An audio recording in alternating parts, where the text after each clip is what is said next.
All right. Home Squad Sports. Happy Monday. Hope everyone had a good weekend. We got a lot to cover.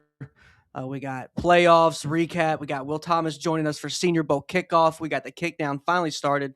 We're gonna get right to it in just a second. But first off, Dalton, how you doing, man? I'm good, man. Let's Glad get to be it. back. Glad to be back, man. We got a lot to cover, like we said. But first off, let's start off with some congratulations. Let's get the show on the road. Hope everyone had a safe weekend. Hope everyone's staying warm and getting ready for some warm weather ahead. We're going to be heading down to Mobile in 2 weeks. I can't So wait. be good weather for change for us. It's been like 30 degrees past, Hopefully. 2 days. So wherever you are, hope you're staying safe, staying warm. But let's go ahead and get into it. If you did not catch, the games, which we're obviously going to get into, the All American game, Adidas Navy All American game, was this weekend, and our boy Corey Daly was playing quarterback. Not only was he playing quarterback, he started for the West team. Pitt commit here. He's already in Pitt, already on campus. As soon as the game was over, he showered up, said his goodbyes. He was on a plane. He is already in Pitt. So shout out to Corey Daly. Yeah, good. It's great to play an all-star game. I feel like that would have been really fun. One more game after high school.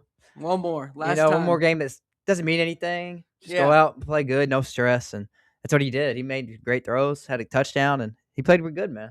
Played good, played with Chris Henry, got to throw to him, got to show everybody, if you weren't familiar with Corey Daly, you definitely were after and got a little taste of him. He's a guy we discovered at Elite 11 Regional. He was rated in like the 60s, 70s in quarterbacks. We posted him. We had his athletic director reach out, his coach reach out and say, hey, man, we've had some schools show up after the video went out, and a month later committed to Pitt. And now he finished the season All-American, number 13th in the nation, quarterback. So shout out to Corey Daly, and Pitt's getting a hell of a quarterback in Corey Daly, and the future's bright for him, man. Yeah, I agree. I think they got two great quarterbacks there at Pitt now. So It's great to have depth. See if they can hold on to them both. But, Heinzel's not going to walk in with the job next year, I don't think. No. Some people are saying that, and they say he might redshirt. It's honestly kind of a win-win. Yeah. It's a win-win for Corey. I really do think so, and he's going to be on the show here very soon in the next couple days. We're going to have to probably get that recorded because of his schedule, just to let you know. But we will have an interview coming out with Corey Daly here shortly, the future quarterback at Pitt. Current quarterback at Pitt, actually. So it's crazy. Back then when we played, early enrolling was like for kind of the 1% of the 1%, just because you had to kind of prepare for that ahead of time. And a lot of schools didn't even let you in the early enroll back then. But now, if you're a high school recruit, you pretty much have to early enroll to even really have a shot at these days. Oh, I know at least at Florida, it's 14 out of 15 of the freshmen coming in are older than rolling. You got to. It's only one of them ain't. It's probably like a long snapper or something, You got to. Yeah, it's very vital to get on campus, get snaps as soon as you can, and meet your teammates, all that good stuff. The earlier, the better. Agreed. And, man, it's got a lot of guys going in, early enrollees last year that we covered. Jameer at Wisconsin, and then we had Jason at Buffalo. So now Corey. So shout out. But let's go ahead and bring in our guest here, man. And we're going to go ahead and bring in Will Thomas with Tailgate Talk at SEC. He's going to be joining us every single Monday for our Senior Bowl coverage. And let's bring in him now. Will Thomas joins the show. How you doing, man? Good, guys. How are you? Doing good, man. It's happy to have you on the show, man. Got to give you a round of applause here, man. Yes, sir. Our dog, Will. Shout out to Will, man. I'm great to have you on. Can't wait to be with you down to Senior Bowl. We finally get to meet in person, and man, yes, sir. Let's go ahead and get this show on the road. First off, before we do, what's your overall thoughts on the weekend and just all the craziness that we've had with the playoffs and with the portal? What's your overall thoughts right now, man? Yeah, I mean, at least from my standpoint, like I've been trying to pump out as much portal content as I possibly can. And I thought that my screen time during the Lane Kiffin stuff was as high as it'll ever be. I think I'm doubling it this past week. Like the portal's been absolutely crazy. I mean, today, you saw Texas have maybe the most impressive individual day, getting Cam Coleman and flipping Hollywood Smothers, but there's just so much talent that is being spread around the sport. You're seeing, schools like Kentucky, what Will Stein is doing there, getting a lot of really good ball players in there. Just you're seeing these teams, and Indiana's kind of giving us the blueprint, right? Where these smaller schools, you don't need to wait 5 years in a full recruiting class to develop, to compete. You can do it in 365 days. So it's really exciting to see all these smaller schools, or just, less perennially dominant schools in these bigger conferences really bring in this top talent. And you can kind of look at them and be like, they could go ahead and win eight or nine games next year. Yeah, like For I say, sure. people are going to try to pull a Kurt Signetti every year now. It's the beauty of this portal and of this NIL. And let's go ahead and get into it. Like we said, had a lot of stuff pop up over the weekend. Quarterback position, kind of runs this game, runs the sport. So, kind of keeps the engine moving. We've had a lot of quarterbacks moving around. Our guy, Deuce Knight, lefty here that was at Auburn, had some shine, in his limited action, but he's headed to Ole Miss. There's been a lot of speculation. Felt like we've heard about 8 quarterbacks' names be linked to either Ole Miss, LSU, or Oregon at this point. But I want to get your thoughts on it, Will, of this pickup for Ole Miss. Yeah, I mean, I love Deuce. I mean, all season, I was wondering why we kept seeing Jackson Arnold playing football for Auburn, knowing that we had Deuce Knight there and Ashton Daniels. Because, I mean, in that one game that he played, it was against Mercer, and I get it. But he was 15 to 20, threw for 239 and 2 scores, ran the ball 9 times for 162 yards. That's an awesome day for the best running back in the sport. This was this guy's first ever start as a quarterback. I don't really care who he played against. That is just his generational stuff. Ran for 4 touchdowns also. So I mean, the talent's all obviously there. He was a 5-star guy. I mean, he's 6'4". He has all those intangibles. And for Ole Miss, I think he fits their, what they want to do really, really well. Because thinking about Deuce Knight in the backfield with Keywan Lacey is horrifying, just as a football fan. I mean, I don't know how you stop that. I mean, Ole Miss is going to have enough talent around him to where their offense can be really effective. And, for the Rebels, maybe the idea of a championship window doesn't really apply like it used to, but like they're in theirs right now for sure. So I think that getting a guy like Deuce, where he's not necessarily a player that you have to sort of coach issues out of, and that you have all this talent in the world, you just got to get it into your scheme so it works. I think it's a perfect pickup for them to keep their winning ways going immediately. I agree. And you two are Florida Gator fans and SEC guys, and we've seen the SEC. Some of these guys steer to these young quarterbacks. I think they're kind of wanting to not get the 1-year rentals. They're wanting to build with a couple of these guys. And you see AJ Hill go to Arkansas, and now we're seeing Deuce Knight, and then we're going to see where Husan Longstreet ends up. So these would be young guys that are going. Dalton, what'd you think about Ole Miss? Or I know you Gator fans, are you worried a little bit about this pickup, and what are you thinking overall? I mean, Golding's doing a great job so far, I think. Now that he does need to add to the receiver room, though. They're losing their top 3 this year. Caden Lee is on Stribling, Harrison Wallace. Stribling Wallace been making plays all year too, so them two are hard to replace. They definitely need some more ball players at receiver, and then I think this offense will be really good again. I mean, this guy's just the talent there is clearly there, and Ole Miss, the team is here to stay, I think. I mean, their defense is not going to fall off a cliff. I can tell you that next year. No. So they're still going to have a really good defense. If the offense can play halfway as good as this year, I mean, I could see them winning 9 games again. 9. Okay. I don't hate that, man. I think Ole Miss, I think if they wouldn't have got about 3 of the quarterbacks that are on the portal right now, they had to hit a home run at quarterback, which I think they did. They're going to hit a home run, in the short term, and somebody they're going to be able to build with. But like you said, the wide receiver are kind of hard to find right now. We see guys get picked up like Will brought up here an intro. Cam Coleman is headed to Texas, fellas. I know Deuce might get you a little scared, but these Texas pickups got to get you a little worried here. I think any fan of any SEC team right now, then to pick up Cam Coleman, and then not only him, now we got Hollywood Smothers, who we're flipping from Bama to Texas within the portal, which is something we're going to have to get used to with these flips. Hollywood Smothers, one of the dynamic backs who was going to be testing the NFL draft waters, but was smarter for him to come back, get that bag, especially at the running back position. Fellas, I know Texas is kind of making people nervous. I think they're going to be better than last year. Start off with Dalton. What do you think about this pickup in the Longhorns? Looks like their run game is going to be pretty solid. I mean, because this guy's so good, but he ain't even won RB1 necessarily. They got who's the other running back they got? I was just talking about him. Oh, Rayleigh Brown, Arizona State. Yeah. Rayleigh Brown. And he ran for like 1,200 yards this year.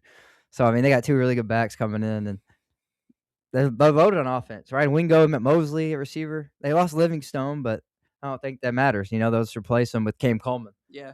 So he's a little better, I think. Their offensive skill positions is just loaded. Like I said, they're losing a lot on defense, though. Texas is losing a lot on defense, and that was their bread and butter this year. So we'll see how they rebound on defense, but man, their offense is looking scary. The way Arch played at the end of the year, I mean, he won. I was wrong. Yeah, I was wrong about Arch. Yeah, I never was fully off the bandwagon. I said he's not as good as they said, but he's going to be good. I still say he's going to be good, and he is. Man, he's a problem. I'm worried about Texas next year for sure. I think they're one of the best 5 teams in the country on paper, but I don't know if I trust Shark. I don't trust Sark either, but I am going to trust some of their players. I want to give my thoughts here. I'll add on just a little bit, just my thoughts on like this whole committee deal. But what do you think, Will, of this pickup of Hollywood Smothers headed to Texas to be a Longhorn? Yeah, so I mean, when he committed to Bama originally, like I know comps like this are kind of dangerous, but he's the closest thing to Jahmyr Gibbs that Bama would have had since Jahmyr Gibbs left. That's how Yeah. explosive he is. That's the kind of type of game changing talent that he is. So now that hasn't changed. Now he's just doing it at Texas in an offense that has the best receiver in the league and arguably could be the best quarterback in the league. So this Texas offense is rounded out like unbelievably well. If anybody plays as them against me in NCAA 27, I'm going to kill them. But I mean, defensively, like Dalton brought up, they're losing a lot of guys. But I mean, picking up Raheem Miles in the portal was big. You get Yeah. a veteran linebacker who can produce. So you'll have to see them kind of go patchwork on defense, I do think. But the overall talent profile of Texas, I'm ready to let's like blindly trust. Like it's going to be good enough as long as Arch develops and Sark knows how to put his team into winning positions. I agree. It's definitely going to be a test here for Sark, his biggest test yet, because you got the talent. Now it's really seasoned. Arch Manning was playing, probably one of his, probably I'll say what top 5, top 3 quarterbacks at the end of the season. Honestly, like his play and just Oh yeah. the plays he would make, his third down conversions, the way he was throwing on the move, really won me over. Especially The Vandy A&M game and the bowl game, yeah. And pretty much since the Kentucky game. After that Kentucky game, they barely squeaked by somehow, kind of like he turned it up a little bit. Then he just kicked it to another gear. And Arch Manning, I'm going to say, like I said, I was wrong. I'll say it all off season. And their old line was really bad early in the year, though. A lot of people don't talk about that. I mean, I watched the Florida game. We sucked this year, and he still had no time to throw, dude. Like everybody's blaming him. I was like, he had no time to throw back there at all. I think, like I say, that's the thing with Sark, because I think Sark, some of the play design wasn't benefiting Arch either. I really don't. I think a lot of they run a lot of tight end stuff, a lot of bunch, a lot of 12, and they had a lot of stuff crossing his face, and it only hit until it crossed his face. A lot of those route combos, and they were just too late. I didn't think they trusted him. Honestly, they had the training wheels on. I think the first few 4 or 5 weeks, and they finally said, okay, he can handle it. We got our guy, and he's a guy you don't build walls around. You just let him go out there and play, it seems like. So give him credit for that. But I want to touch on the backs before we move to some more quarterback drama, fellas. Like you said, Hollywood Smothers, you've seen Louisville do it with Isaac Brown. A lot of these guys are having committee backs, and you never know who's going to, not really going to have a bell cow. I think it's by design. I think the players want it that way because they're wanting to save reps, trying to go to the next level. And I think that's going to be the new norm. I want to get your opinion. Is the bell cow days, or are those days done at the college level? I mean, even Jeremiah Love, the best back in the nation, Yeah, wasn't a bell cow, right? So I mean, it seems like it definitely is going that way.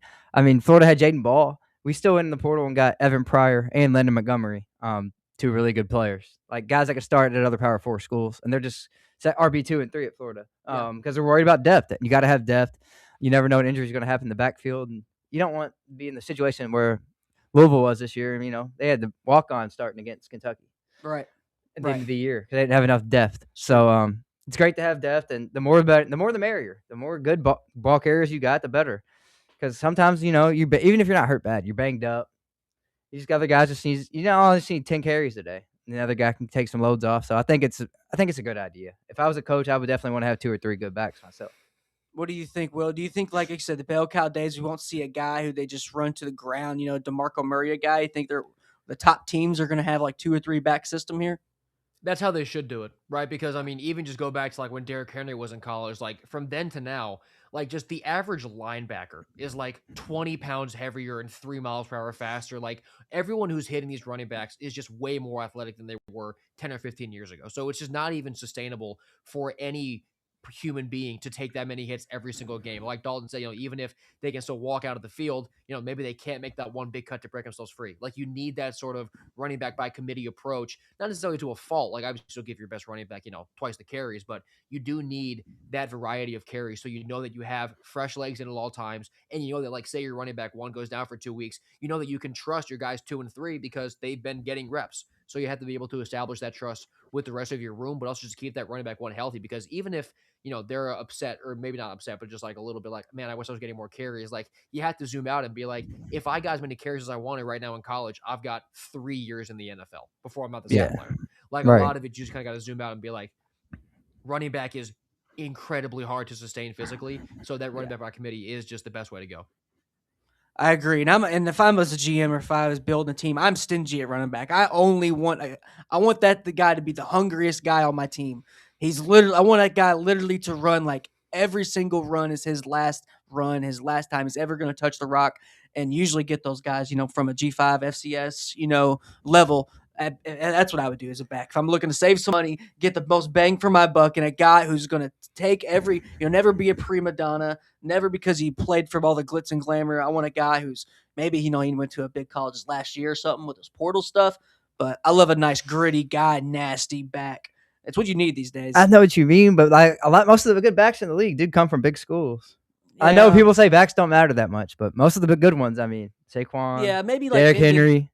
The good ones do Look come from. Look at Scatabo. He started. Yeah, at he only Sac went to Arizona State. State 2 years. He started at Sac State. So I want a guy who's been through the ringer. He's a dog. Yeah. Who's had a process and who's had a full career at running back. Because like you said, it's a short-lived position. It's an underpaid position, undervalued position. And, we'll see how it plays out. But like I said, I want to talk about some more quarterback news. We got some more quarterbacks still in the market, fellas. We're going to talk about Oregon in just a second, but we got to touch on them in just a little bit for recruiting news. It has been reported that Raiola is going to be headed to Oregon. I know Oregon was trying to get Levitt. They were talking about Husan Longstreet, which we'll talk about just after. But, fellas, right now, Raiola is predicted to go to Oregon. We'll start with you, Will. Do you think this is going to go down? Is he going to be the quarterback or one of the quarterbacks if Dante Moore comes back for the Ducks? Yeah, so, I was surprised. I think it was yesterday or maybe the night before. But, Chris Hummer tweeted out, Raiola has absolutely no problem going there and sitting for a year, and being behind Dante Moore and being their guy in 2027. I was surprised to hear that, but it kind of made sense just because, Raiola, no other school's been tied to him. Oregon was the number one the second he went into the portal. He has had a super quiet recruitment. He hasn't taken any other visits. He hasn't, done anything really. So I do think he ends up at Oregon. And, I try not to bring recency bias in, with Dante Moore going to the draft, because obviously he had an incredible season and he just had a bad game against arguably the best team we've seen in 5 or 10 years. But it would not shock me at all if Dante Moore does come back. And even then for Raiola, I don't think it's a bad idea at all for him to have a year. I don't know what his timeline is for his leg. I'm sure he'd be healthy by week 1, but why force that if you don't have to? And why not just take your time to develop in a good offensive system under a guy like Dante Moore, who will be a pro, and then you still have 2 or maybe even 3 years left to then be the guy at Oregon. I agree. Now, when he first initially went into the portal, I thought Louisville made sense for him. One of the few schools I thought that made sense for him, but they didn't. They went ahead and got Kleinholz. That's my thought. If Raiola is going to go anywhere, if he's not going to go Oregon, if he is going to go to Oregon, we don't know. But what do you think, Dalton? Well, I think it would be a good idea to set a year. I agree. Dante Moore just did it. Dante Moore just did it. Yeah, that's what I'm saying. The quarterback just did it, and it worked for him pretty well. He's going to be, if he goes this year, he's first round probably. If he goes next year, he's first round. So. Oh, yeah. It's looking pretty good for Dante Moore, I think. So Raiola might follow in those footsteps. I think he was asking for too much money, maybe is what it was. So I know school wanted him. It had to be something for some reason. He's better than a lot of the guys that have been, committed. Yeah. But he must have been asking for too much money, which I get it. That happens. But yeah. I think he's talented. He is. He needs a year to sit like Moore did, I think. I don't think it would hurt him at all. I think Moore should definitely come back. We'll talk about it in just a second. Got only a couple more players to cover, but yeah, I think that's would be a good option for him. Want to get your thoughts here on Husan Longstreet, who is kind of tied, the same schools as Raiola here with Oregon, because we haven't really heard Raiola with LSU, but Husan Longstreet's going to be visiting LSU. I love this guy. One of my favorite guys, him along with A.J. Hill and Deuce Knight coming in last year were, one of my favorite quarterbacks coming in. This guy's mobile. He's got a lot of upside, and we don't know really where he's headed as of yet. I don't really know. I would like him to go to Oregon too. So it's I think he's a better fit at Oregon than Raiola. I really do. It makes more sense for him to sit a year than I think Raiola, just by a little bit, even though it makes sense for both. I don't agree with them transferring, man. I hope it works out for him. I don't think I do either. I hope it works out for him. I don't think I do either. You don't leave a Lincoln Riley. I don't think if you're a quarterback. Any other position, whatever, you can leave. You can transfer. Quarterback, I'm going to Lincoln Riley. I think you should stay. Yeah. He clearly develops quarterbacks. That's his number one thing. It's his MO. It's all he cares about. It seems like we don't have to win the game as long as we score 49 points. He's getting better at that now. He's getting some defense now because he realized he has to. Yeah, he's getting older, maturing, but still, the name of the game for him is quarterback. I mean, Maeva had a great year. he did. I don't know why you don't. If you're gonna set at Oregon, I don't know why you don't stay at USC and play for Lincoln Riley instead. I agree. But if you go somewhere else and starts, I get it. But if he goes and sets the bench somewhere else, I think it's a bad decision. There's just not that many starting places open that are that big great. time. Yeah. What do you think, Will? Miami though, we ain't mentioned Miami still. I mean, it's possible that Longstreet's just doing this to get $400,000 more next year too. Yeah, like this could totally just be like a negotiating tactic. But I mean, with his visit to LSU, like I think it makes sense because I mean, Landon Clark, the Elon kid that LSU got, like you know, maybe he'll be a good player, but optic wise, that's kind of a nightmare for Lane, right? Because you thought he was getting Chambliss, then you all thought you were getting Sorsby, Levitt, all those guys, and then you're taking a guy from Elon. Your fans are like, this is what we hired Lane for. So, I mean, I think there's a world that they do throw a decent bit at Longstreet just for the optics of we brought in a 5-star guy. But there's also I mean, we've seen what happened with the portal so far. Like Longstreet could totally be going back to USC in like 48 hours. It's kind of just like a chess move from him. Like Demond Williams, yeah. That whole debacle, Demond Williams. I know he went back and supposedly they're welcoming him with open arms, but there's some little bad blood that's going to have to take some time to repair, and not only time, that's going to take some wins to repair. They have to win. It has to win.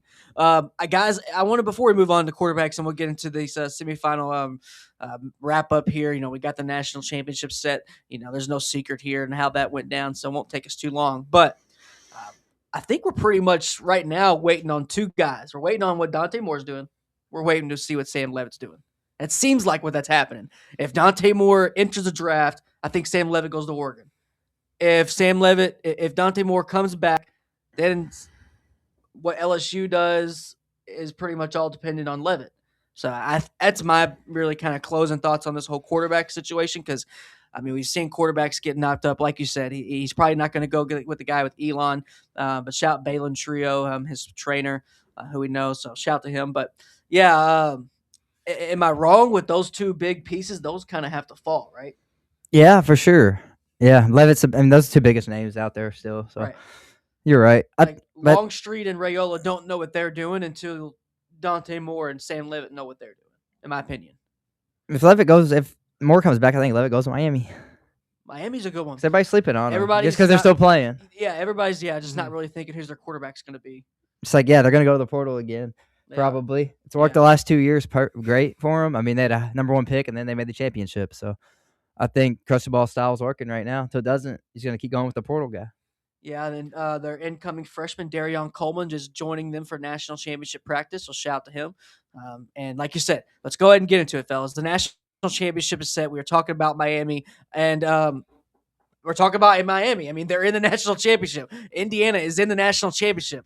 They was in the first ones to really go, 31-27. Ole Miss was not able to get it done. I think you would call us a Cinderella run with Lane Kiffin not in there. It kind of came to an end, and Carson Beck, he didn't shit the bed. He looked solid.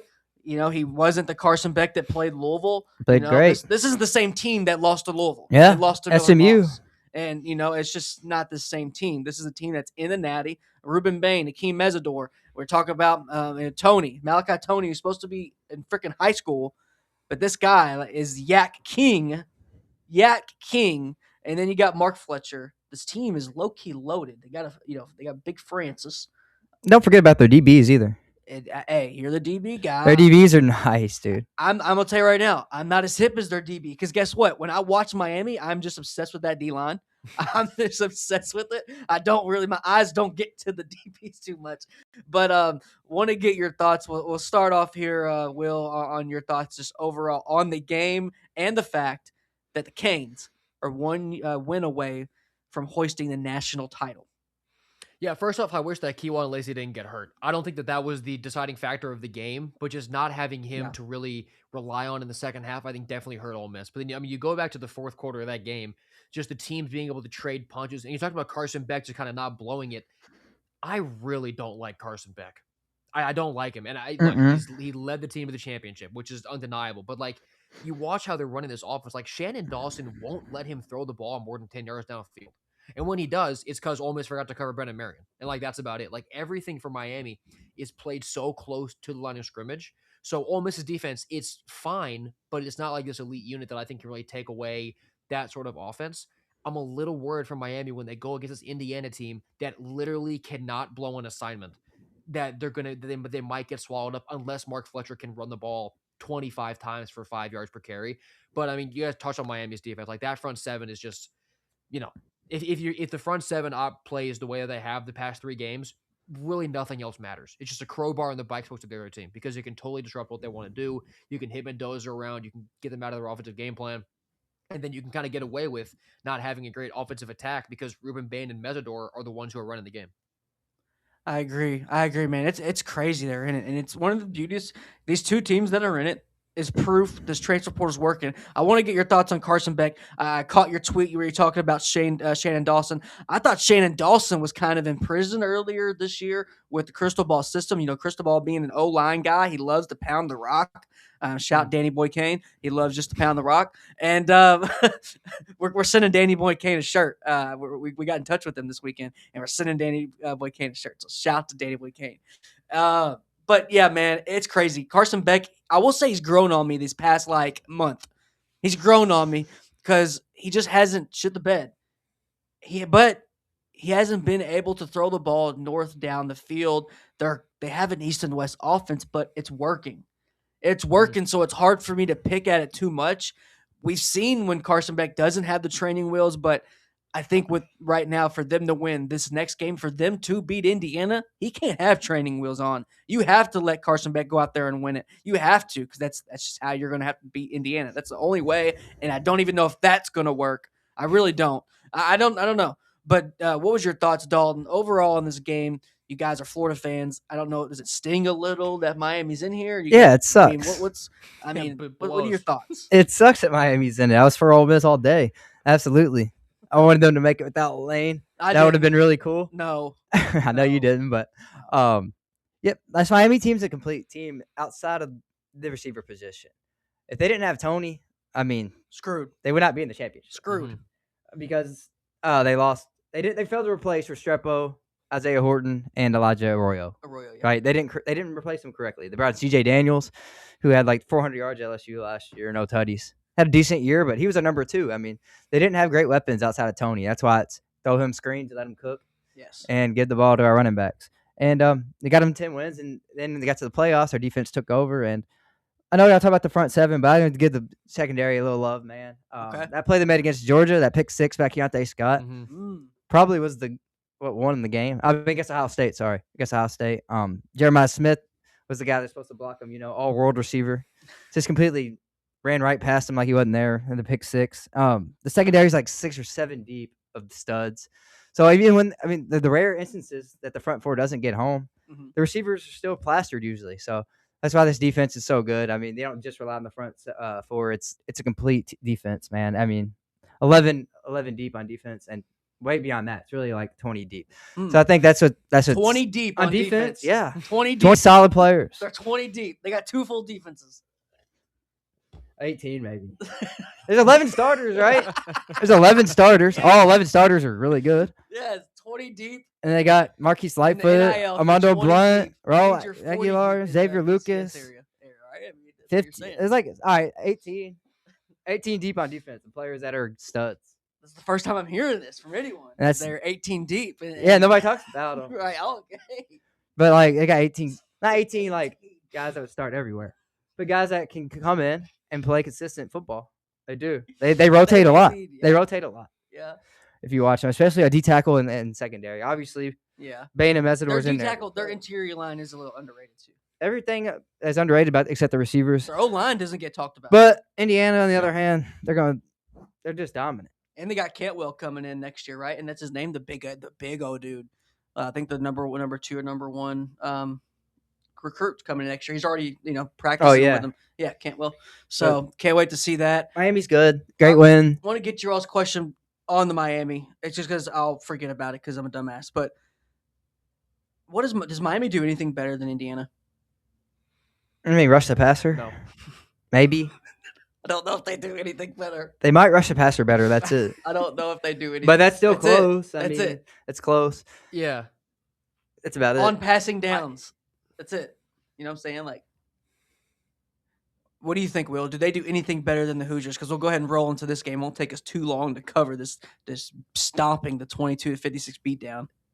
Yeah, I mean, Dalton's right. If anything, it's, pinning your ears back on 3rd and 12 and setting your two edges to go get there. But, I mean, the way that Indiana executes in game plans is just unbelievable. Mm-hmm. And, I mean, I'm sure you guys saw, like, some people, like, the only way this could possibly happen is, like, they're cheating, they're stealing signs.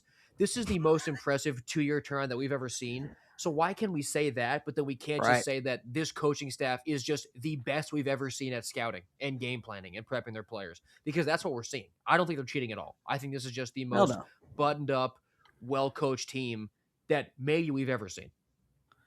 It makes it more impressive with this era, man. It really, you know what, man? I love Saban, and I never hate on the greats. But I don't know if Saban really could have done what Saban done in this era. We don't know. We'll never know. Never only know, did it for a couple of years. We really don't know. I'm sure they would be really competitive, but it makes it more impressive how Signetti, like you said, the scouting. I really respect the guy who's just not getting the best players. It's not all 5 stars. He's picking them up from everywhere. He's proof that, when he brought over the James Madison team, they're quality guys. They're not just Jags. I love everything about this story. Like, I think the overused saying we've probably used like in pop culture the past 12 months. I can't wait till that documentary comes out. But guess what? I can't wait till this documentary comes out of the Hoosiers, because it seems like they're gonna like pull it off, unless, like we said, if Carson Beck goes out there and has the game of his life. That's what's gonna take. And Shannon Dawson's gonna have the game of his life. Mario Cristobal is gonna have the game of his life. Malachi Tony's gonna have the game of his life. And Mark Fletcher. I mean, everybody's gonna have to show out. And Indiana's just always shown out. All of these teams, they have this, and this they're going to have to do. Indiana has just say, we just got to do what we've always done. Everything that we've done pretty much since week 2, only won by 13 against Old Dominion. That was really the only blemish on their resume, in my opinion. Yeah. Ever since that game, Mendoza's cleaned it up. He went on the monster game-winning drive against Penn State, right? Yeah, Penn State. Best catch I've ever seen in my life. Omar Cooper, yeah. Omar Cooper, yeah. So, guys, I mean, Oregon. Let's go ahead and talk about them. I like Oregon, but we can't let them off the hook. Dan Lanning, I will let them off the hook in this sense, and I'll let you guys have it. I think Dan Lanning failed to instill the toughness that he has into his team. This has proven that just because your coach is tough, your team is not tough. He had a lot of guys in there that just was not as tough as he is. He couldn't instill it in them. He did have some bright spots, but people are going to say he lost some guys in the transfer portal in the playoffs, but I don't really look at it as an excuse. I think the result was going to be the result. Dante Moore, pick 6, first play of the game. And if you know, it helps if you played, but you really don't have to. If you know anything about momentum, just go to a live football game. It's real. Momentum is real. Momentum was absolutely shot. They go back on that second drive, and that was the best drive they could have possibly done, and it did not get better than that. That was all they had. If it was their shot, they said, let's end the game right there on a tie, and that's all we're going to get. We'll play next week or something. But we'll start off with you, Dalton. I want to get your thoughts on this game. I know it's, pretty open and shut, but, fraud, Oregon, are those two, words, in the same sentence to you, or what do you think? Well, I did tell you that no chance in this game. Yeah. I was right. I took Oregon. No, I was right. They had no chance. It looked like they didn't belong on the field, because this is still, as much as we want to believe it, as much as Lanning likes to tell us, this is still the same old Oregon team. They're still soft, man. Oregon's our whole lives, they've been soft. They've been good. They've been fast. They got a lot of talent. They have a couple guys that are physical. Mateo Ugalele, Amari Washington. They got a couple. Mateo's coming back too. Yeah, I've seen that. And Washington. I mean, that's telling me that Moore's coming back if they're coming back. It looks like they're going to try to run it back. But either way, yeah, this team was too soft, and it showed this game. I mean, their defense played great most of the year. It did. But they weren't really challenged by great offenses a lot. I mean, Penn State, Iowa, those are their close games. I mean, nobody knows them for offense. So this Oregon team Yeah, they played a great year, obviously. To make the Final Four, you had a great year. But I think this is about what you expect from this Oregon team with the roster and the talent level. Like you want a Final Four. Yes, it's something to hang your hat on. It's just the way they went out wasn't good. But what did you think about the game, Will? What's your thoughts overall and just on Oregon, leaving the season and what they have to do? I know it's going to be a challenge, what they're going to be doing with the coordinators and how they're going to do in their first season. But what did you think about the game? Yeah, I mean, Indiana just jumped them. I mean, we brought up the first play, pick six, and even though they did kind of, stop the bleeding, it felt like with that response around the tie the game up, like Indiana was just, they were better prepared, and it didn't really matter that they didn't have the same caliber of athlete as Oregon because they just executed better. And they were better prepared for they were more confident in their game plan. They made less mistakes. I mean, the broadcast brought it up with Oregon's injuries at running backs. That's kind of what caused that fumble that Dante Moore when he hit the guy on the shoulder pad. So yes, it's just like little things like that totally turned the game. And like when it comes to the Dan Lanning thing, like people are talking about how he can't win the big one. Like the guy's only 39 years old. Well, this is like his 5th or 6th year as a head coach, and like every coach can't win it until they do. Ryan Day couldn't win it a year ago. And then he did.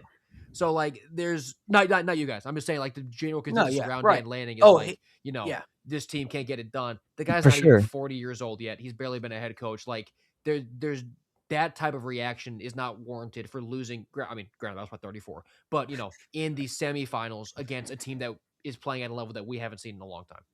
Yeah, it's been definitely overreaction. I mean, they're saying this guy needs to be drug tested or something. I'm like, they're hating on Dan Lanning. I'm like, all right, let's pump the brakes here. I know you lost, and it wasn't pretty, but at least you lost to the best team in the nation. I'm not saying I wasn't saying any of that. I didn't say move on or anything. No, they definitely don't need to move on. Some people keep the guy in Oregon. People were saying the conversation needs to be started about Dan Lanning. Yeah. I'm like, that's crazy. If anything, he's made a lot of players overachieve. I mean, he had Dylan Gabriel last year, guys. Right, I mean, not you. Like you said, he was third round. Right? I mean, he just wasn't good. He got Dylan Gabriel 3rd round pick is crazy. He should deserve a freaking like gold coin or like commemorative coin of getting Dylan Gabriel drafted 3rd round. Yeah, I agree. I mean, we'll see what he does. We'll see what he does hiring new coordinators too. This is a big test for him too, because if he's able to turn this around, hire the right guys, and they don't take a step back, that's a lot of respect points. But if he doesn't, then then maybe we can talk about maybe this guy isn't who we thought he was coming out of Georgia. But this is a big test for him this year, replacing those guys. He's got to bring in more weapons too. Big guys too. He has a bunch of slot receivers out there. It's like 4 slot receivers. Yeah, and he had Benson, who has a little size to him, but I mean, their best guys were the small guys. They couldn't separate too much. You need size. We're going to talk about some big receivers here in a second. That it really helps when you're a big guy. I love the big receivers, and that's what they need. And that's my opinion. They got Barry Alexander coming back. They have to acquire him more, but quarterback position's the most important. Bryson Beaver coming in at freshman. I like what they're doing there. But I really am curious to see what they're going to do with the starter. We don't know. We don't know what this DC is going to do. Is Dan Lanning going to have to take a more on-hands approach next year on the defensive end? That's what I think might happen. But we'll see. Oregon's going to have a lot of talk, off season. Hopefully Dan Lanning's back at the Senior Bowl this last year like he was last year. Maybe we get to ask him, hey, man, what do you guys say to all the haters? Because, they need to chill. They need to chill because, and he'll probably give a great PR answer wearing some 1-of-1 Nikes. So, shout out to Dan Lanning. I think it's going to be okay, but they lost to the best team in the nation. So, it's always a good thing to hang your hat on. Me and Dalton, our team went to state championship. At least we lost to the defending national championships. Okay. Like at least, they weren't bad. So, but want to get your thoughts here, guys. The last college covers we'll have here besides the Senior Bowl. Last topic here. Chambliss, guys. Chambliss was denied his 6th year. That was made public, and that was made now. Then they pretty much turned right around and got Deuce Knight. So I think that was literally within an hour they had Deuce Knight, and Chambliss got denied. Start off with you, Dalton. I think they made the right move. Hopefully we get to see him down at Mobile now. What'd you think on Chambliss, and what do you think about draft? Where do you think he might get drafted? This quarterback draft, I mean, if Simpson and Moore don't come out, he's QB2. I was hoping you would be high on him. Probably in this draft. I was hoping you'd be high on him. That doesn't mean I'm high on him. Let me say that. It means I'm high low on him in this draft. It means I'm low on every other guy besides Fernando Mendoza. Okay. I don't see any other difference makers. Okay. This he's more of a developmental guy to me in the NFL. I definitely don't want him starting as a rookie. No. No. I mean, he's played 1 year against quality competition. He's played 14 games against good players. We've seen guys come and do it though. I mean, we see a lot of guys come straight from FCS and do decent. I mean, Like one. yeah. Carson Wentz might be it. They thought Garoppolo was going to be No the D2 guy. guy. He got to sit for a while. No D2 guys at quarterback who came in and played like that. I know he's technically SEC, but it's only been 1 year, man. So I mean, I still don't think I definitely wouldn't touch him. He ain't no. He's not D2 no more. I wouldn't touch him first. He was D2. This dude. He balled. You did. He balled all freaking year. He played great, and he didn't even get to. We don't know how many 1 reps he had all season. The off season, we don't know. I mean, it was Austin Simmons who. Where did he go? By the way, did he go Mizzou. Mizzou. Yes, Missouri. Yeah, Missouri. That might be okay. Oh yeah, he's good actually. But he's one of the few like Deuce Knight. He's a lefty. JKS is lefty. They don't play like you. Kind of forget they're lefties. You kind of did see points with Austin Simmons. It was it was glaring that he was a lefty sometimes with some of the mechanical flaws. I think, but we'll see. He's the smartest player in the country. That's what. And I love that at quarterback. Like we threw 4 picks in 2 games against. That's true. I guess Kentucky FCS guys. I guess Kentucky too. And an FCS team. Who was it? Yeah, the first game. It was a Missouri team. It was a team in Missouri. Yeah, I forgot. Team. But I do remember he threw 2 picks first quarter. 2 picks against him. But he did get hurt, so we hope to see him good. But Will, what do you think about like his draft? Where is he at on your board? And what are the odds is he ending up in Mobile as a part of the Senior Bowl? Yeah, so I mean, obviously he wanted to come back, and if he got the eligibility like approved, like he would absolutely have made the choice to come back. It's way better that he's going this year for his own future. Because I mean, he's definitely. I don't think there were 3 quarterbacks better than him, and even if he is so new to this competition, how many guys in their first year against D1 and put up 35 and 34 on Georgia twice? Like the Georgia defense, sure, it wasn't the same as the one they won championships, but I mean, like he just scored on everybody, and the video game plays he was able to make. Like I don't believe he starts year 1 either, but he definitely clearly has the tools to go be a pro quarterback. And it's just easier to do that in a class like this quarterback wise than it will be really any other year. So I think it's better for him that he's going to the draft, even though I don't think it's what he wanted to do. And frankly, I mean, I have no clue how they make these decisions, the NCAA. I think they just kind of spin a wheel and see what happens. But I do definitely hope we get him down to Mobile. I'd love to see him play in person. Actually, I did see him play in person when the Florida went to Oxford, but just get him more up close, see some more reps of him because I'm a big fan of this kid. Me too, man. He grew on me a lot. I liked him in the offseason. I even told Dalton in the offseason when he signed him, I'm like, dude, I like this move. And then when they didn't go with him as starter, I was kind of bummed. And then I'm glad he's able to get it because I love the low-level quarterbacks that make the jump up. I love when the big guys make the jump down and finally get on the field. I love it both ways, how just guys get their shot. However they get their shot, I love them how they get their shot. And he deserved it. He made the most of it. Before we move on, yes, I would like to see him in Mobile. And what do you guys think of him maybe going to like Tampa Bay, backing up Baker next year or something? Teddy Bridgewater will probably be gone. And I like him in Tampa Bay. What do y'all think? I like him in Los Angeles. Okay. Behind Stafford. I'm not going to – and I like that too. I really do think that is the best fit for every quarterback in this draft besides Mendoza. Yeah. I swear. I really do believe that. How many quarterbacks are in this draft? Exactly. No. You know who's good? If Simpson and Moore aren't in this draft, how many quarterbacks are in this draft, man? Before we move on, I think a guy it's going to grow on me, and I think I'm not scared. I mean, I don't hope he does bad, but I think Drew Aller could do something. Some quarterbacks are going to get drafted way before they should. I'll tell you that. He's got some mechanics. I know. We've seen a lot of guys, who were rated body. number 1 out of high school don't really pan out, but he was rated number 1. He reminds me of Levis, though. I think he's better than Levis. Not just because of Penn State either. This game, the body, the arm. I think he's a little bit more mobile than Levis. Maybe. He is. I think he can make some more of the off-balance throws where Will Levis can't. Will Levis is... Which also, I think Will Levis could still be a starter in the league. But. He's one of the last, pocket quarterbacks that's just, pocket. He's a little mobile. Not that mobile. I mean, he's not. He's as mobile as Miller Moss. He's not Jared Goff. Huh? He's not Jared Goff.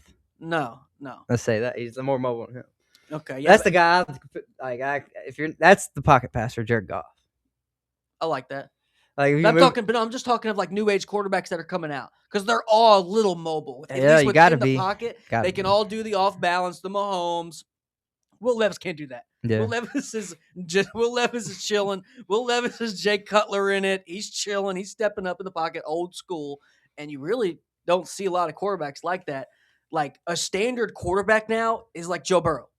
That's like a standard pocket quarterback now, and he can still move around. That's what I think. I think these days you have to move around at least a little bit, unless you have a freaking Derrick Henry or a Jonathan Taylor or something like that. So, but we'll see where Chambliss ends up. We'll see if he ends up in Mobile. If so, we will be very happy to cover it. But let's go ahead and get into our preview talk, fellas. If you're catching us here on this lovely Monday, you can catch us back on Wednesday for some more Senior Bowl coverage. But Will's going to be with us every single Monday as we get all the positions covered. We will get into Mobile fully prepared, every single position checked off, fully prepared, and just we'll see. We know who's on East team, who's on I think it's national team and American team. We'll see who's on the national team. We'll see who's on the American team. But we will have all of the players covered. Let's start off with the wide receivers, fellas. All right. We're going to get the whole list here, and then we will get our top guys. Some guys that are standing out. I will say there's not a lot of guys who are little. I mean, we got some big guys. We got some pure slot guys. So, we got Josh Cameron from Baylor, Romello Brinson, SMU. Josh Cameron, Baylor got him again. Sorry. Caleb Douglas, Texas Tech, 6'4", 210. I think we all got Caleb Douglas here as our watch list. If you're not looking at Caleb Douglas, you need you need your eyes checked because this guy's a big body guy. Reggie Virgil, Texas Tech as well. Colin Lacey, Louisville, who is a Mobile native from Mobile. So get to talk about him, see if he's ever ate at Roosters. All right, Lewis Bond, Jeremy Bernard, another dog. Malachi Fields, Notre Dame. Barron Brown, speedster out of LSU. Guys, I think what we're going to see, we don't know the pairings, obviously, with the quarterbacks, but I really think we're going to see these quarterbacks have plenty of guys to throw to. We're going to see some fades. We're going to see some high balls. We got Elijah Sarrat, Vinny Anthony there from Wisconsin, Kevin Coleman. Hold on, guys. I'm sorry. I went over it. Elijah Sarrat is coming to the Senior Bowl. He's playing for a natty, and he's going to be at the Senior Bowl, guys. I mean, he's playing with the Heisman. He's looking to have a big weekend. A lot of these guys are looking to have big wins. Obviously, a guy like Ted Hurst, who we have all looked at here, a big body guy, one of the few guys who has over 1,000 yards coming in. And then we have the last few before we get into our top guys, some guys you're going to get familiar with because these are no slouches. Harrison Wallace starting at the bottom, who I will give you a sneak peek. He's in my tops. Casey Concepcion, Jacoby Lane out of USC, Jordan Hudson out of SMU. Not Belichick's girlfriend, guys. It is a different Jordan Hudson. Common name. Same age, but they're different. Yeah. Same age, same name, different person. So yeah, hopefully that doesn't get any. The Google must be a really hard one for that guy. But I think hers is Jordan with an O. Jordan. But yeah, she had to make it different, her. But all right, guys. I know on this right side, I have a lot of guys that I think are going to be some household names throughout the week. Let's go ahead and get into your guys. All right, that's the whole roster. We have 20, unless there's some guys that are going to be added, which we will cover. That should be enough. Man. That should be enough. 10 each team. Will, here's your top four. Let's go ahead and get some elaboration and why you got these top four, kind of circled and put to the side as some guys you're going to want to scout. Yeah, so I mean, Caleb Douglas, his nickname is Payday, and that's for a good reason. He's going to go get him one at this bowl, and he's been getting one for himself. His entire time he was in college. When he was at Florida, I could not wait to see what he turned into, and I'm just I'm bummed out that he turned into it not with the Gators. But I mean, 846 yards and 7 scores this year for this Texas Tech team, who Barron Morton was good, but we can kind of zoom out and be like, there were better quarterbacks that he could have gotten throwing in the ball, and he still put up these really good numbers, having over 15 yards per catch, and he was always consistent. He was under 30 yards, I think only like 3 times this season. Like he was always good for a few catches, a few explosives, and just having that frame to go up and win a jump ball whenever you want to is incredibly valuable. You see it with what Sarrat does. Like against Oregon, he caught all these back shoulder passes. Douglas has that similar quality where if he's one-on-one, he's never covered if the ball's in the right spot. Like he has that size, he has that length to always go make a play when you need him to. And he's incredibly fun to watch because he has good speed for his size. Obviously, it's not like he's just this big hunk of, human that just walks down the field. Like he flies around. And also he's 5 inches taller than the DB. So he's impossible to cover. I really like what I see whenever I watch Douglas play. I agree. Yeah, good player. I agree. And then you got Casey Concepcion, who's a household name, made a lot of plays for A&M. I think the wide receiver core The O-line core for Texas A&M put put Reed on their back a lot, put Marcel on their back, Running game kind of too. disguised a lot of some of his flaws. Running backs too. Running backs too. Shout Moss. Yeah, they had 4 good backs. They're another team. I really wish I'd have thought of them at the whole committee thing. I mean, like you said, another great example. Ruben of guys, Owens, Amari Daniels, and EJ Smith all played there. So yeah, they had a really good backfield. And Marcel Reed not good, but Casey Concepcion's good. And then Barron Brown, want to get your thoughts here, Will. A speedster, he was at Kentucky, right? And then now, fast. Yeah, now LSU. I remember when the college football, when he was on Kentucky, number 7, just boom, throw it up. And that was him. Him and Dane Key, absolute rigged on the game. But what was your thoughts on Barron Brown? I mean, he's looking to have a big week. A bunch of these guys that are kind of have dense production. What do you think about him?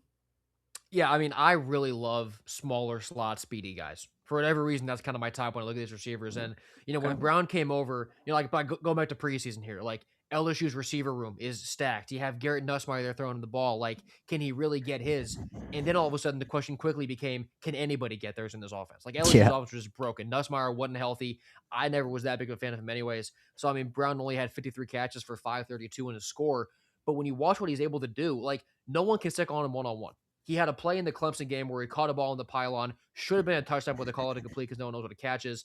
But, I mean, this guy, he has that athleticism that you saw at Kentucky, right, when he was featured, when he was a return man, when they had him in jet sweeps. When he's utilized that way, this guy's a lightning bolt that people just can't hold on to. And he just wasn't utilized that way with LSU because Brian Kelly sucks and the offense was bad. So you didn't really get to see him play to his full potential this year, which was, it sucks for his draft stock and for people who like watching good football. But I do think you'll see him in Mobile really kind of remind everybody of the kind of athlete that he is when not many guys can cover him. I agree. I think we're going to see a lot of guys, like you said, they only had like the one tutty on the year, trying to make some trips to the end zone. Dalton, what are your thoughts on this 4? I know you have a couple. I know you like Caleb Douglas. I think we all 3 had Caleb Douglas on our tops, but any guys outside of your top guys that you're like, dang, yeah, he might have a pretty solid week. I like Brendan Thompson, man. He might be even faster than Barron Brown. He probably is, but he's 5'9", 170. I wish they ran 40s here, but 5'9", 170 is hard for me to get past, no matter how fast you are. So I'm interested to see him how he can handle press coverage. He's gonna have to get off press coverage and beat it. You got to use something besides speed there. He got some physical corners coming this week, so I'm excited to see his one-on-ones. Him and Barryon's a similar player. He's just a little smaller, so I'm a little more worried about him. So he's gonna have to prove something to me in the one-on-ones. And then I'm showing here for Brendan Thompson. He's 57 catches, 1,054 yards. Yeah, good season. 6 tuds, 18.5 a catch. So shout out to him, one of the few guys that are in the 1,000-yard club this season.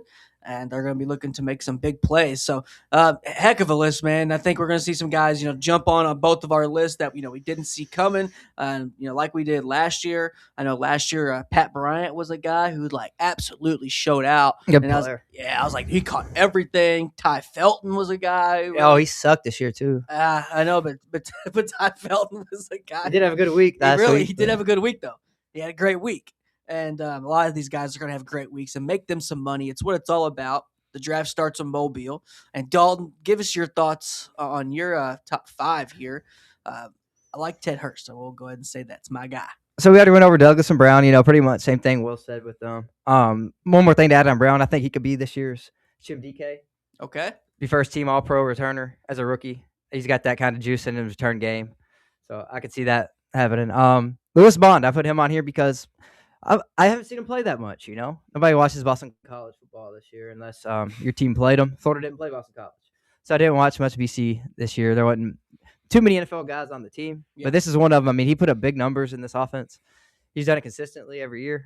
He's another undersized slot, but he's 190. He's bigger than the others.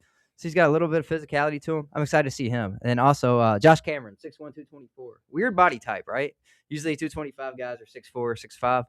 So I'm anxious to see how he moves in one-on-ones, man, against the smaller corners. Can he create separation? He's going to have to move to tight end maybe. If he put us on 20 pounds, easily can be a tight end mismatch there. So I'm excited to see him. And then Ted Hurst, I've only seen his highlights, Right. So I'm excited to see him. I mean, his highlights are great, but I'm not going to lie, I haven't watched any Georgia State games. So I'm excited to see him for sure. A lot of people are very high on him. And his highlights are great, but that does not every play. Highlights are the best plays of the year. Of course, they're going to look good. So I'm excited to see him, man, facing some better corners than he's faced all year. He had to be. I don't hate, but he had to be pretty open and pretty in a good spot because forget 1,000 yards. So I'm gonna bring this up because he had 71 catches, 1,004 yards, 6 touches, at 14.1 a catch. So 1,000 yards when you had TJ Finley as your quarterback for most of the year. So I mean that's pretty good. That might be about 1,200. About 1,300. Good production somewhere else. Good production. When you got old TJ Finley. He's riding around just in a new spot. But I will say, supposedly he got ineligible last year because he bought a car off Facebook Marketplace that was like stolen. He didn't know. I don't know if that's true. Came to Newton story. Shout out to the old Hilltopper, TJ Finley. Stolen laptop. Didn't know it was stolen. Did he transfer yet? Did he commit yet? I know he's in the portal. I think he picked somewhere. I can fact check. I thought he did. Did too. he? I didn't know. I thought he did too. Because I think he's one of the few guys that's waiting on a waiver. He hasn't? Yeah, I think he's waiting on a waiver. Yet. Yeah, I think he's waiting on a waiver. That's why. Get him out of here. Come on. Bring him back.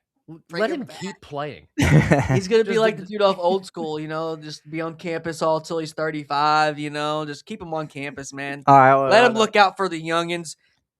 He should be the designated drunk driver for the, not the drunk driver. He should be he should be the designated sober driver.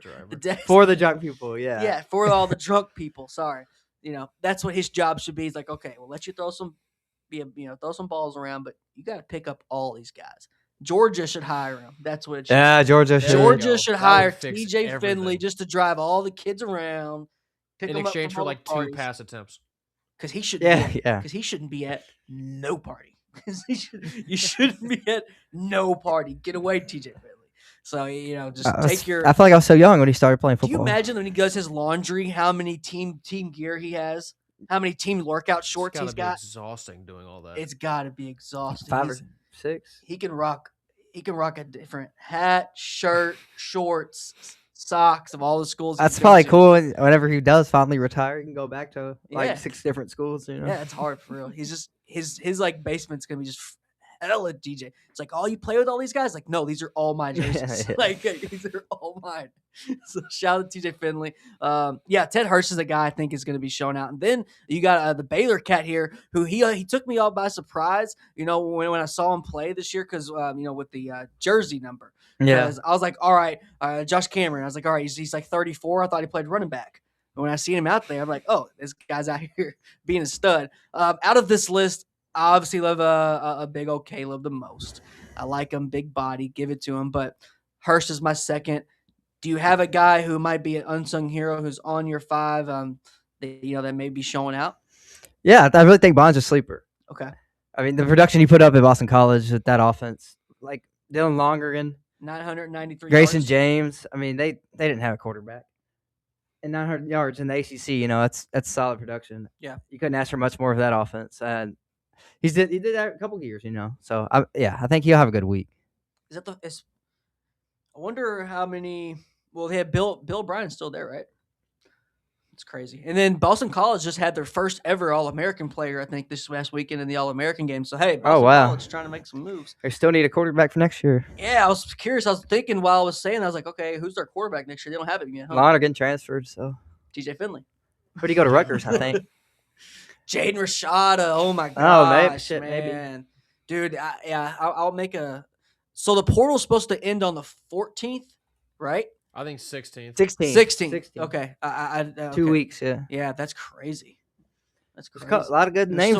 Good names left. I got my notifications on for the portal. It's probably the worst decision I've ever made. But, at least we're it's every 30 seconds. Hey, but it's all right. I think we're going to see a lot of guys find some homes, but all these guys on the screen are looking for new homes just on a different level, trying to impress all these scouts. They're going to see this whole freaking city of Mobile flooded with NFL talent, NFL personnel, and then our dumbasses. So shout out to Mobile, not just playing. I can't wait to be down there, Will. Man, you've been on it there with the transfer portal. You've been on it, and shout out to you. And I'm going to get to my list, which we got some familiar faces. But I'm really wanting to see Jacoby Lane here. He's a guy out of USC I'm really curious about. I'm really curious about Malachi Fields, and I really like Harrison Wallace. Every time you've seen some Some Harrison Wallace made some big third down plays this year, and he just popped up on the screen. And Elijah Sarrat, who I mentioned earlier, I think I don't know if he'll pull out if they win the Natty. I'm gonna be serious. I mean, I hope he shows up. I really do. But if they win the national championship, I mean, do you all see? Because last year I was trying to think of anybody from Ohio State came. 0. But Notre Dame still have players. So they did. And I mean, if you lost. play in a game, it don't matter if you win or lose. I don't think so. Did it matter? Or did it matter? Because we saw none. We didn't see any from Ohio State. We saw some from Notre Dame. I said it shouldn't matter, might, but I think it's just a team by team thing. Yeah, I think for him, he should be in there regardless. For me, because I love him. Come on. He don't need to be in there. I'd imagine the Signetti guy shows up. He just. I would guess he wants all the reps he can get. He's just probably a first rounder. That's a good point. First rounder to me already, so I don't think he should go, but I hope he does. Yeah. You don't need to go for your first rounder. You think he's a shoe in the first round? After watching the past couple of games, yeah. I think nobody can guard him close to the red zone. I think he's a player that they're going to get greedy with. I think they'll take him second. Nobody can guard him in the red zone. I don't think he's a first round unless he shows up. Malachi Fields, I like him. I almost put him on my list. He's a sleeper. Yeah, I think he's a big. He's a guy like Caleb Douglas, but he might even be a better jump ball guy. He's contested catch demon. He showed it really a lot more at Virginia. CJ Carr didn't throw many jump balls because people were open all the time. Yeah. In that offense, they had a great offense. So they didn't have to, but when he did get jump ball opportunities, he had a lot. Hell yeah, they were open. They were sucked in on the run the first 2 steps every single play. They're like, they're giving it to Jay Love, but no. And the receivers are good too this year. So yeah, CJ Carr, man, I can't wait to talk about him all next year. Oh man, QB1 of 2 years maybe. I can't wait. I like him a lot. He's good, dude. I think, and he's still not getting the love. Definitely better than Julian saying. Cutter Bowley's got more love than him. Well, I like Cutter Bowley. Ohio State. And I like Cutter Bowley. Ohio State beats Miami if they have him instead of Saying. Saying was rattled, man. He really was. We didn't really get to touch on that as much. Just my opinion there. I think Carr is way better. Was rattled. He was rattled. All of the fear. But let's say before I round up here my list, I want to get your thoughts while it's on my brain because we're talking about Indiana. What was the big difference between Indiana and Ohio State's strength of schedule? I'm not hating. Nothing. But it wasn't really that big difference. No, nothing. I didn't say nothing about their strength of schedule. Yeah, but they've proven they're the best. But team. they proved I'm not saying they're playoffs, not, but I'm just saying their strength of schedule is kind of the same with Ohio State. But no, that's why I'm saying people got to stop comparing the Big Ten to the SEC because the bottom of the Big Ten sucks still. We look at the schedule, it's like, oh my god, that schedule was trash. But okay, because it's the Big Ten schedule. Yeah, I don't know, but the SEC lost me this year, man. They didn't lose me, but it's like I thought we would have an SEC team probably playing. I mean, yeah, SEC's there's 3 years in a row without winning the title. Yeah, that's because of the standard that the SEC set for themselves. Right. Yeah. We got 3 years and it's the end of the world. You just can't be as deep as you were with this portal. You just can't be 4 deep like Saban was. Well, Georgia and Bama and Notre Dame are all like on the come down right now. It's like the big three. Georgia, we got to see what they're going to do. They got nobody in the portal. Jared Curtis flips, so now they're going to still, they've got nobody. Rock with Gunner, but I don't know how. I don't know, man. It's weird. We're not going to see a really big blue chip come in at quarterback for Georgia until Jaden Wade comes in from IMG, but that's still 2 more years. So I don't know about Georgia next year, but before we look at this list one more time, just the overall list, I want to highlight Harrison Wallace. Why I put him on here? That's 934 yards, 4 touchdowns, 15 yards a catch. I think he's a guy that's kind of a really big week. He's at 6'1". Want to get on the size, want to touch on the size here. So we got guys at 6'1", 6'4", with Jacoby Lane, 6'4", 200. He's a guy who is, I think, going to make a big jump up. Jordan Hudson, 6'1". Ted Hurst, 6'3". We got Elijah Sarrat at 6'2". We got Malachi Fields at 6'4", 223, right? Yeah, he's a beast. Is that solid? Is that an accurate measurements to y'all? Do y'all think he's littler than 223? I mean, no, he looks 6'4", 223 when I watch him play, so it's probably true. All right, if I'm wrong here, no. He's going to be the most underdrafted receiver in this class, probably, in my opinion. Reggie Virgil, 6'3". Caleb Douglas, 6'4". We got Romello Brinson, 6'2". We have a lot of possession Brinson's a good sleeper, too, man. It's good. It's a good receiver class now. Didn't like it at the beginning of the year, but I knew it. I knew it was going to happen. I'm not just saying you, but everybody said that. Yeah, I said it was a sleeper class. It is a sleeper class because we've had so many changes at quarterback, and it just takes time. We've had injuries, but then again, some guys just don't fit the system. I mean, we were hoping to see Eric Singleton in this game, who originally accepted an invite, but he is not going to be in the game because guess what? He's headed to your team. He's going to be heading to Gainesville. What are you all guys thinking of Eric Singleton taking this route? Smart move? Yeah. It's great. So. Yeah, I like He's it. playing with I his. love He's reuniting with his OC from Georgia Tech. I think that's why he picked this. Buster Faulkner. He was able to bring in a lot of guys from Georgia Tech. I guess maybe I'm not questioning a Florida move. I'm just questioning college or not pro. Yeah, it's a good move. He's. I mean, he's undersized. I think it actually is. Yeah, he's undersized. He's slow. I mean, he's fast as could be. Maybe but he's undersized. Maybe if he didn't go to Auburn this year, it would be smart to go to the draft. But Well, I do say everybody's way more excited about Cam Coleman commitment. This guy outproduced him. Yeah. He was the wide receiver 1 at Auburn, not Cam Coleman. So just throwing that out there. I know they both played the same quarterback. So. And what do you think here? We're probably going to see Singleton's not going to be in the game this year. Probably going to be in the game next year now. What do you think on him going to your Gators? Opting out of the Senior Bowl and him going back to college. I mean, I love it, and I think that him being able to operate. I don't want to say under Dallas and VB3, but I think he will be kind of the, quote unquote third option. Like, this kid is going to be open all the time. You've got to have 2 on Dallas every single snap. Vernell Brown, then he's going to start beating you. You got to put 2 on him. Then you've got like a linebacker left on Singleton. That's an exaggeration, obviously, but I mean, those 3 guys, that's a ridiculous group of receivers.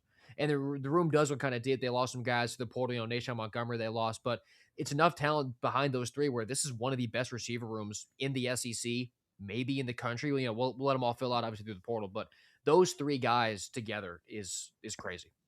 I mean, I think our depth's pretty good too, honestly, with Bailey Stockton coming in from Georgia Tech, and then you got Michael Mays from Wake Forest. Michael Mays didn't play great there, but nobody played great at Wake Forest in the past 3 years because of their quarterback play. Ashford. So I mean, I like the depth, and then the running back room too. Like I said, Jaden Ball, London Montgomery, Evan Pryor. Yeah. That's 3 guys that can start Power 4 programs. So the skill position at Florida is as good as it comes in the nation, probably. That's have to produce. And the quarterback, whoever wins the battle, it's all going to be on him because everything else is there. If Philo doesn't hit, then you got to go Trammell.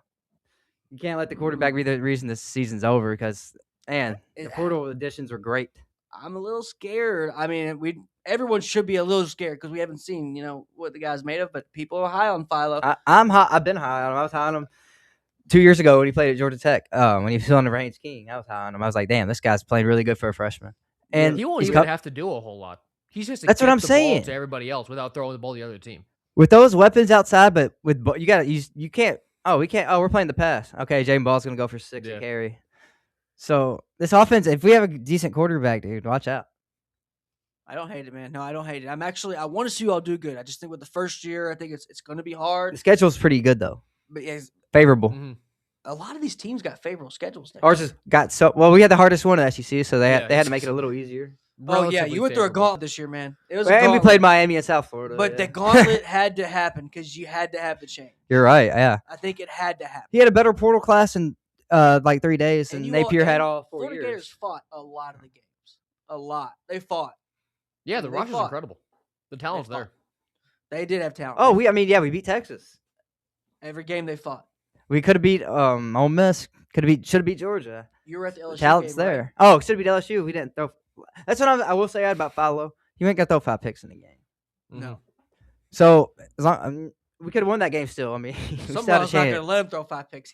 Yeah. He won't have a coach who gives him the chance to throw more. That's what I say. Yeah, if he throws 3, he's out of there. So yeah, I like. Yeah, you got to. Yeah. I'm glad. That's all I'm saying. I'm glad Billy's gone, man. It's a new day in the Florida Gators land. It's a new day. He didn't have the want to. I think he was a little too comfortable. Yeah, exactly. Just comfortable with the situation. We're obviously seeing what he could have done in the portal now, and it's making him look way worse. I thought he thought there is no way in hell they're going to fire our coach, and this coach loves me, so I'm good. And yeah, man, I think, and then I want to talk on the Singleton transfer. I think we're going to see a lot of kids start to say, "Oh, you're giving me more money? Okay, who's the quarterback? Oh, you're giving me more money? Who's the coach? Oh, you're giving me more money? What scheme are we running?" It's not just going to be, "Oh, you're giving me more money." So we'll see. He did choose Philo over Brendan Sorsby, so it was Tech or Florida. Brendan Sorsby came at a $5 million price tag. Yeah, it's crazy. It's Texas Tech. They got everything they need. Yeah, that's what I'm saying. Then the money thing there. He chose us over them. I think, yeah, exactly. Because the OC. They're not even think twice about that $5 million. But where Florida's at right now, they should. Right now. So I'm glad they didn't. So I think it was a You're good right. move. You're right. It was a good move. Florida should not be paying $5 million for a quarterback. Hell no, I would have been mad if we paid $5 million. I would have actually That's been year mad. 2, year 3 of Summerall. That's year 2 if it goes because everything's accelerated with this, and that goes both ways. You're fired quicker and you're anointed quicker right now in this new day and age. So his year 3, if he has a good year 1, year 2 is going to be his year 3, and he could really start going out there and getting a big, really, really big name guy. So this year is going to be a really big year. Like I said, got a little bit easier schedule to kind of ease Summerall in as being a Gator, and I think it's something that's going to help him because let's face it, he got blown out a couple times this year, but he's a guy that called out his team. I will respect him on that. He called out his team and he said, "Yo, like we're just not playing that good. We're decent right now." He wasn't saying PR. He's not a PR guy. It doesn't seem like.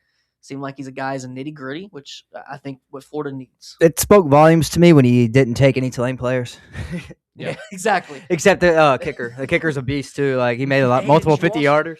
He didn't even reach out to any Tulane guys. I was like, okay. Did you all see the Louisville kicker they brought in? Did you all see that? No. 2 years. He went 4 for 15 one year kicks. Where? Louisville brought him in. Yes. Jeff Brom ain't doing nothing. No. They got no receivers. If you bet the over on rush attempts on them every single game, they are not going to pass the ball. The 2 Browns in the backfield. They got Kleinholtz at quarterback. Oh yeah, true. I can't believe they got Lincoln Conholes. I think they're going to still swing for Raiola. Conholes might be nice. I think they're still going to swing for Raiola. We'll see. But so yeah, we're going to swing for Raiola. We'll see who's passing to, but we know who's going to be catching passes here in Mobile. Guys, taking another look at this wide receiver group. Like I said, I do think this is going to be a sleeper class, a big body class, which Diego Pavi is just going to have to toss that thing up and throw it up a couple stories, and it's actually going to work. There's not many tweener receivers in this class. That's what I was thinking. They're all big or small. Mm-hmm. That's what I was. There's no 6'1", 195s. They're all under 6 foot or 6'3", 6'4". So it's a weird class. It is a weird class. I think you've got some guys that you know what you're getting. You know what you're getting. You're getting a big size. I'm a guy that likes size, and this is why. Because the big guy is always going to be big. The fast guy may not always be fast in year 6, year 5.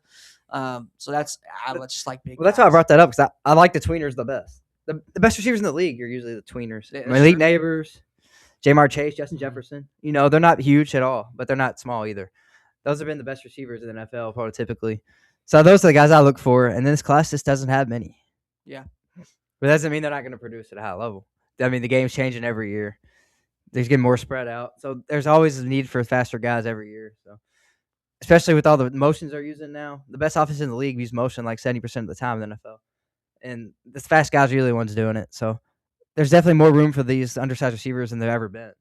Yeah, and then we really don't know. I mean, how they're going to approach some of these things when we see the matchups and what teams who's with who, or I assume they're going to pair some of these really small guys with some of these really big guys. We're not going to see but by the stature, we're going to have just some personnel out there and some formations where we are going to have a couple of huge dudes out there just because the numbers. I mean, this is probably what's going to happen. Everybody gets burned. It's not like all these guys are going to play.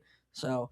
Colin Lacey, the Mobile native, I'm really curious to see what he does. And then I'm glad you did put Lewis Bond in there at the 5'11", 190 because I wish because they do official measurements the first day they get there. I think they do that like the night before, before really anything starts. They do get official measurements, which is cool. I got these off ESPN if anyone's wondering. But yeah, Malachi Fields, like I said, can't bring him up enough. Lacey is also another great returner. He's going to start punt returner, year 1, kick returner in the NFL. Okay. Well, you got a comp for him? I mean, is he a kind of a Brashard Smith type deal, or what do you think? I mean, not really, because he's a running back. We're talking like returner. Oh, yeah. Yeah. Somebody like that. And Shamir DK? Who'd you say? He's really fast. Who'd you say was your Shamir DK? No, Barron Brown's the Shim DK. Barron Brown. Barryon's a little bit better than Lacey returner, but not by much. But I mean, DK was the best in the league as a rookie. That's why I compare Barryon to him. I think Barryon could be like that. He's got the speed and he's got the vision.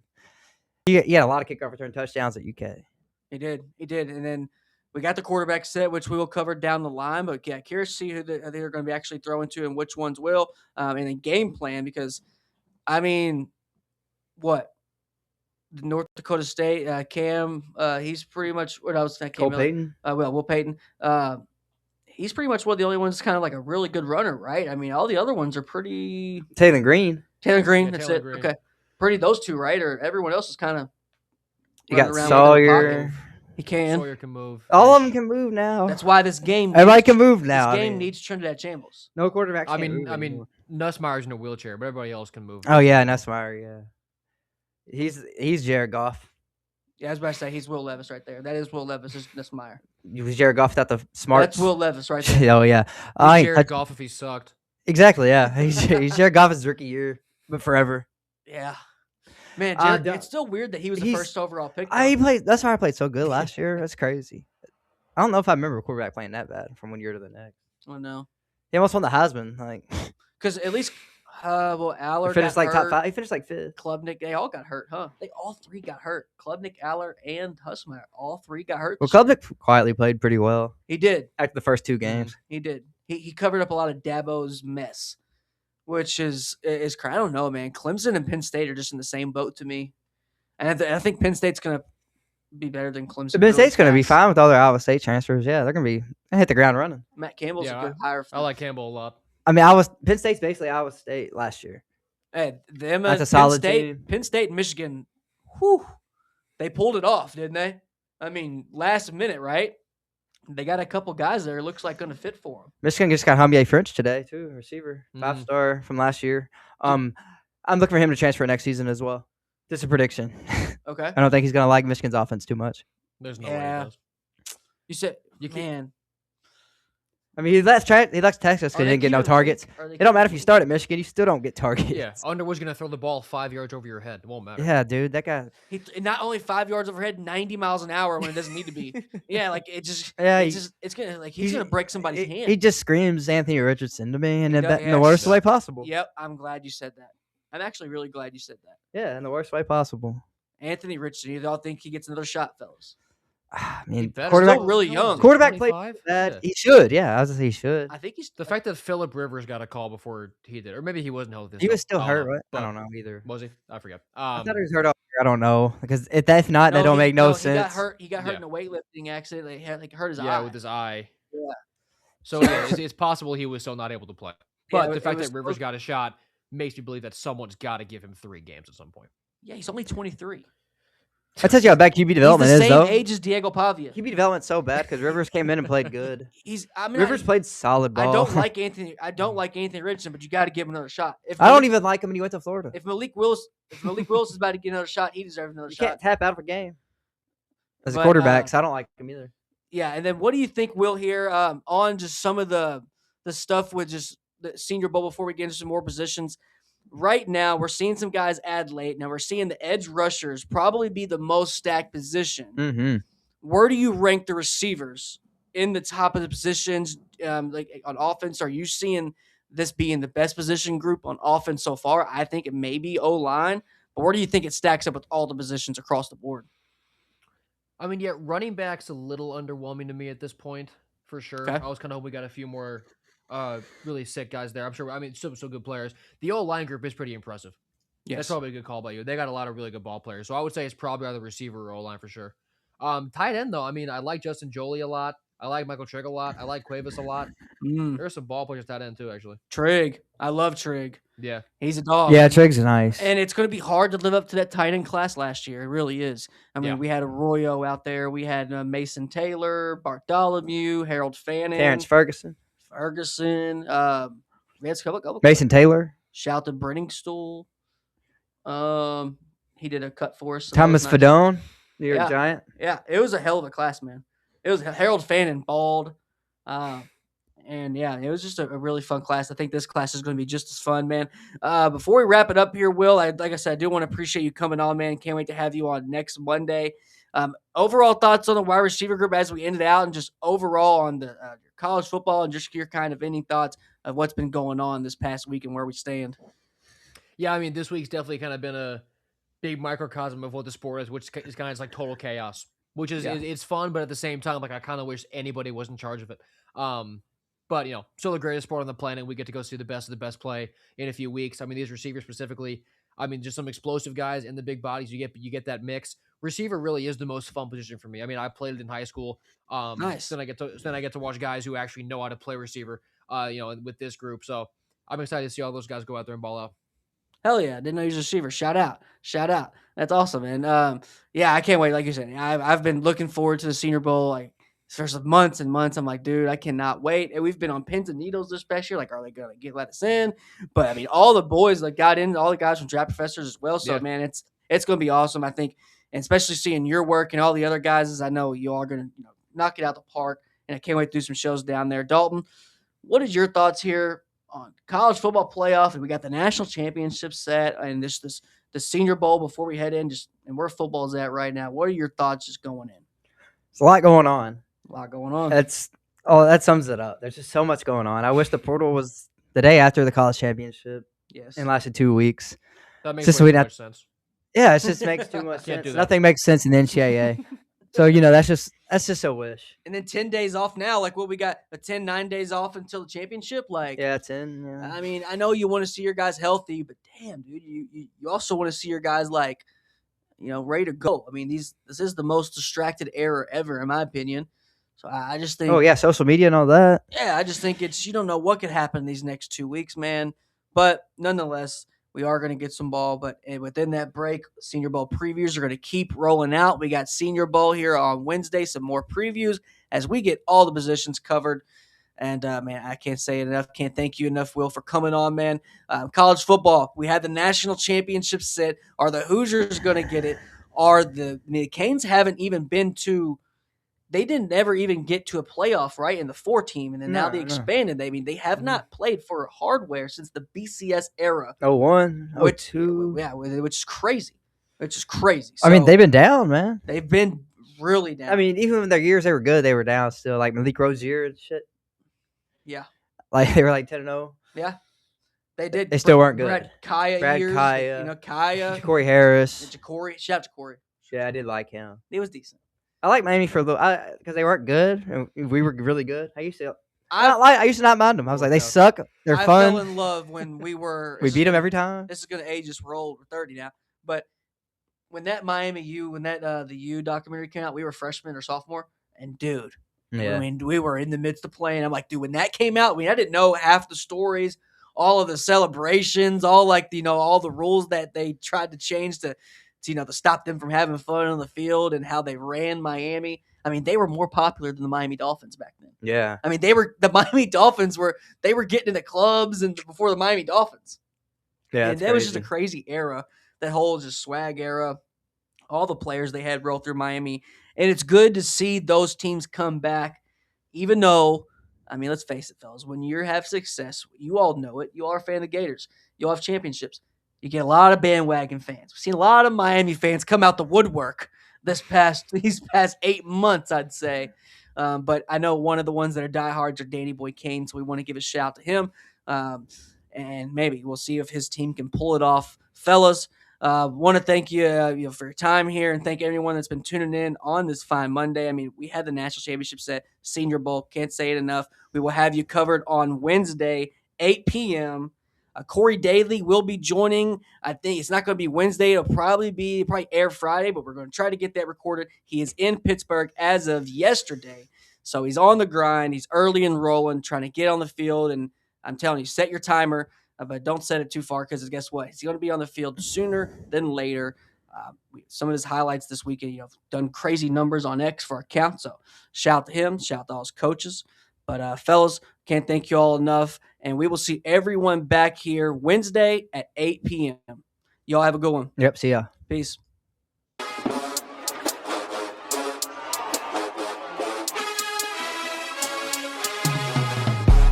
Shimmer DK, wide receiver from Florida, Home Squad Sports.